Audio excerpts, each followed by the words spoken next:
The Leeds United goalkeeping situation is an incredibly weird one at the moment because different fans want different things and different players also seem to want different things, which means that Caldalo has already gone to Manchester United to play a sort of backup role to Senne Lommens. He might get about 15 minutes of football next season, but you know what? That's his problem, not ours anymore. And Lucas Perry is potentially on his way out to Torino, having reportedly given the green light to a move if Leeds are able to agree a move with the Italian side. So, that means we've got a hell of a lot of work to do on the goalkeeping side in terms of getting players in, and we've got a few little updates today that we are going to have a little bit of a deep dive through and discuss where that puts Leeds United. Before I do that, first I'm just going to say the like and subscribe thing. Second, I've seen a few people on the Shay Charles thing call it clickbait. Just to address that beforehand, it would be clickbait if I was like, yes, Shay Charles is definitely in through the door. Instead, I used quotation marks on imminently because I was just saying that's what has been reported to me, and if it's reported to me, I will report it to you if I find it to be believable, viable. I think that move is getting done. And if you're just going to go in the comments screaming at content creators that everything that they say is rumour, at this point, yeah. But some rumours are verifiable, some aren't. So, whatever. Let's move forward and focus on today's set of rumours that you will complain about. And the first of them specifically goes around Zion Suzuki. Zion Suzuki, the player that Leeds United have been chasing for quite some time, is a complicated situation because we know that multiple clubs have an interest. We knew that Villa had an interest in the event that Emi Martinez is leaving. We knew that Juventus have an interest in the event that they don't sign Emi Martinez. Emi Martinez playing a weirdly significant role in Leeds United's transfer future. But things have gotten a little bit more complicated in that specific situation because the word at the moment is that Newcastle now also have an interest in Zion Suzuki. However, their interest is a little bit of a complicated one. Clearly, the agent is working incredibly hard to get as much interest going as possible, but a lot of the time we'd been sort of aware that there was interest from Leeds United in Zion Suzuki.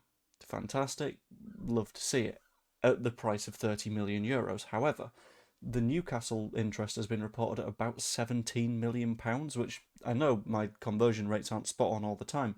That's miles out. So someone's inaccurate here, and I'm not entirely sure who it is, but at the very least we know we have a fairly significant interest. Newcastle's role in it, no idea, but we'll see how that one pans out going forwards. But there's a couple of other goalkeepers that we've been linked with over the past day or so. The first of them being the one that I put in the thumbnail, you know, the thing that you clicked on to get on this video, and that is Kane van Uivelen, I believe is how you pronounce it, I'm not entirely sure, who currently plays for Volendam in the Eredivisie and is a very, very solid goalkeeper, to be honest. His save percentage is very, very high, and whilst Volendam aren't the highest regarded team, he's been able to shine absolutely in spite of that. Now, he's a real tall boy, which is absolutely what you need as a goalkeeper. He'd tower over the vast majority of our squad. But interestingly, he is only 22 years of age, so the guy would have a hell of a lot of potential. Something that we will probably be looking for in a new goalkeeper is someone that is able to develop with the club, is showing decent levels of potential and quality at the moment, but we'd be able to take that and make it greater and greater and greater and greater, because you don't want to end up in a situation like signing Caldalo at this point as a number one, because if you do that, then in a couple of years you just got to replace them again. I think what we will ultimately be looking for is a goalkeeper that we can get on board, develop, make better, and going forwards, then you go, okay, cool, you are now a core part of the squad, as opposed to someone that you get in and then is gone within 2 years' time. That's why I'm a little bit iffy on the James Trafford conversation, because I think a permanent move for Trafford would be very difficult. And not only that, I think once we have James Trafford, there's a chance that James Trafford would want to go off again and play Champions League football relatively sharpish. So if we can do a Trafford deal, that's fantastic. But I think someone like a Kane van Uivelen, who clearly has a similar level of potential, but is less of a big name, is potentially the way to go, because we can be that sort of route into a top league for him, and hopefully he keeps us in said top league and continues to help the club to develop. Interestingly, the agency that he is under is CAA Stella, which multiple different Leeds United players are represented by, which makes it even more interesting. So it's an agency that we have experience of negotiating with, that they know they can trust their players at, so it's going to be quite a fun one. However, there is one more rumour, and this one is one that threw me a little bit because I'm not entirely sure what my perspective is on it, and that is around a former Brighton goalkeeper. And normally you might go, oh, damn, Brighton goalkeeper, they tend to be quite good. But he's 35 years old. He's not even a former Brighton goalkeeper, he's still there with a couple of years on his contract. It's Jason Steele. Now, Jason Steele spent a little bit of time with the England camp ahead of the World Cup, but that was a sort of filler player until Aaron Ramsdale. Was it Ramsdale? No, I don't know. Until someone rocked up. Whatever. Thanks, Brian. And it's a bit of a weird one. Because if you're looking at the fact that we've only lost one goalkeeper thus far, you might think, okay, I mean, that's sort of fine enough. I get it. He'd be that old backup goalkeeper in the same way that Caldalo was.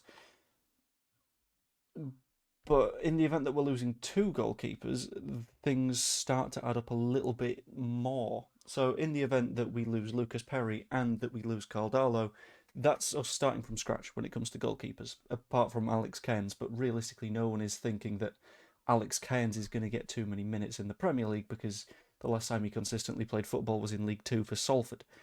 I think it was League 2. It might have been League 1. No, League 2.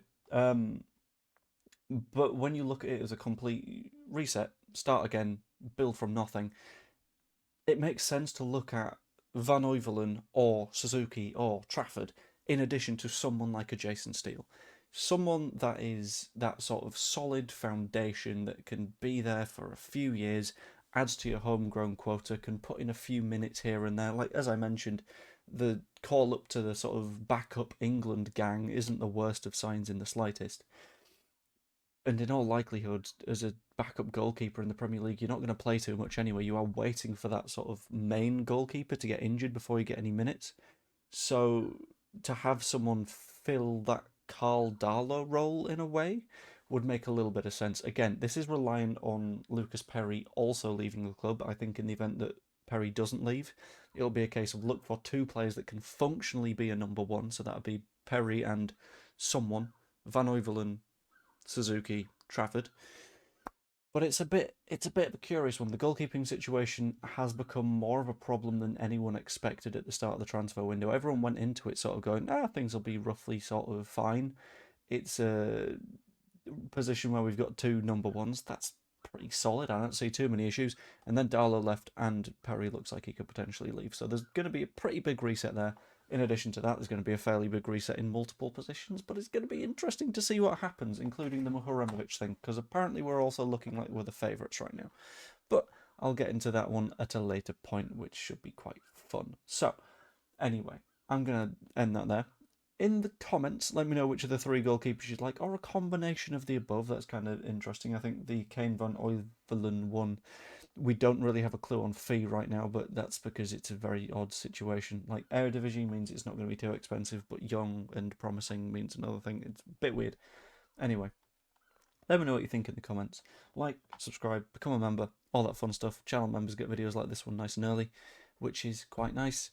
Hope you all enjoyed, and I guess I will see you all later. Probably in a stream today. I don't know. Ah well. Toodaloo.